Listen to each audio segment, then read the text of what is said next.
Good morning, everyone. This is a clip discussing the Buddha's teachings produced by Nirodharam, Arama, a Bhikkhuni monastery in Chiang Mai, Thailand. Normally, we give Dhamma talks or the Buddha's teachings in Thai language. We have our own page in Thai as well. However, since there were some people, and most recently, a woman called Mani Chantra requested for Dhamma talks in English. That's the reason why we produced this new page, posting Dhamma talks in English. So we hope you all find this beneficial. Talking about beneficial aspect, today, the first clip, I am Sikamana Achiraya, would like to talk about benefit and happiness that we get from the Buddha's teachings. First, let me clarify the meaning of the word Buddha Sasana. Buddha's teachings is the English translation of the word Buddha Sasana in Pali, Buddha Sasana in Pali language. Buddha means the one who knows already, and Sasana means teachings.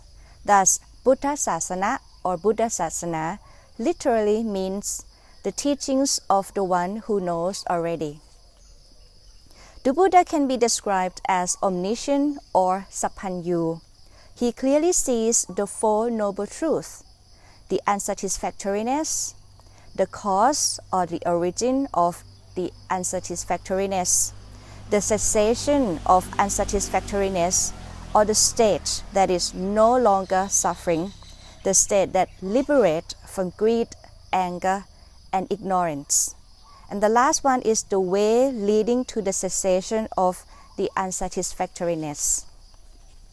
In the Shorter Heartwood Simile Discourse, the Buddha once compared his teachings as a tree. When you look at a tree, you see twigs and leaves, or maybe it's fruit. Inside a tree, there are also many parts. When you cross-cut a tree trunk, you find a bark, the outer covering of a tree, a bark, or the outer bark. Then, the inner bark, or someone might call an outer cambium layer, the inner bark. And then sapwood, the outer light-colored portion of a tree trunk. And then heartwood, the central core of the trunk. Such different parts or layers of the tree trunk can be a metaphor for different levels of Buddha's teachings. Twigs and leaves are a simile for giving or Dāna. The bark is a simile for training rules or precepts or moral conducts. The outer cambium layer or the inner bark is a simile for concentration or meditation. The sapwood is a simile for knowledge and vision. And the heartwood is a simile for liberation.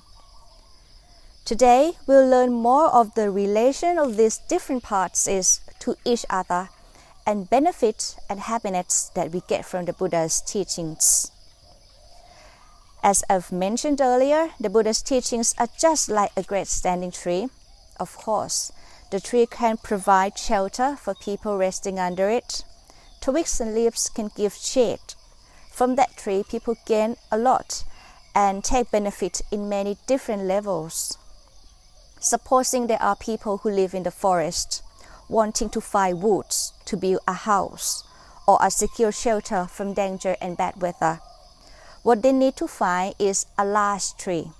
What they need from such tree is heartwood, since it's denser, stronger, and drier than sapwood, so it can use to build a house. People in need of a heartwood have to cut through the bark, right? They have to cut to the bark, the outer bark, the inner bark, or the outer cambium layer, the sapwood, and then you reach the heartwood, the central, the most significant part of a tree. However, if those people do not know or do not have knowledge to know what is what, or unable to distinguish the sapwood from the heartwood, they might mistakenly take what is not necessary. The different parts of a tree mentioned earlier can be a metaphor for different levels of benefits. For some people coming into Buddhism and learn to give. When giving, they gain something in return. They are worshipped with lots of offerings and are praised by many people. This is the least benefit and happiness from the Buddha's teachings. It can be compared to twigs and leaves from a great tree. They provide shade, food, but not the utmost importance. For some people who pass through, overcome, clinging on gain, worship, and praise, but still cling to training rules or precepts. Keeping pure precept can prevent us from danger or doing wrongful deeds. However, just to have precepts with no wisdom is so dry inside. This is not a complete practice. Thus, training rule is a simile for bark, so dry, not the utmost importance.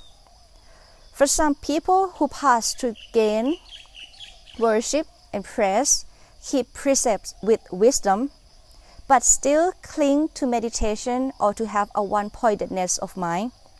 Meditation is a simile for the outer cambium layer or the inner bark of the tree. It's still not the essence, not the core of the Buddha's teachings. For some people who are able to pass through things I've mentioned earlier, including meditation, be able to reach to the point of having knowledge and vision, the Buddha compared having knowledge as the sapwood. It is indeed useful, but not the most, not the core of the tree.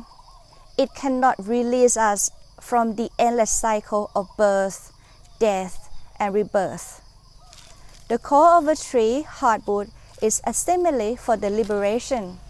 Likewise, the essence or the utmost importance of the Buddha's teachings is the liberation through the destruction of all unwholesomeness and the practice of non-clinging. The dwelling with the mind empty of the feeling, I, and mind. By reaching the state of full liberation, no more birth, no more sickness, no more death and rebirth. So this is the different levels of benefit and happiness people gain from the Buddha's teachings. Once we learn each step, we'll know what to seek, the liberation. Now in conclusion, the Buddha's teachings are just like a great standing tree. Dāna, or giving, is a simile for twigs and leaves. Moral conducts or precepts or training rules is a simile for bark. Meditation is a simile for the inner bark or outer cambium layer. Knowledge and vision is a simile for sapwood. Liberation is a simile for heartwood, the central, the essence of the tree. Just only from twigs and leaves, people cannot build a house. Just from bark, people cannot build a house. Just from inner bark or outer cambium layer, people cannot build a house. Just from sapwood, it cannot be used to make a strong house, but heartwood can. However, people cannot reach the heartwood without cutting through twigs, bark, inner bark, and sapwood. Similarly, people cannot reach the state of liberation without passing through Dāna, or giving, training rules, meditation with wisdom, and knowledge and vision. We have to get through each layer step by step. Just like when you cut a tree, with patience, tolerance, and grit, you can achieve the most important part of the Buddha's teachings, and also with wisdom. With patience and wisdom, you can achieve the most important part of the Buddha's teachings.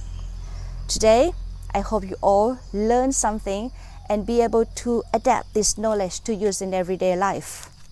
May you all be happy and truly liberated from sorrow and suffering.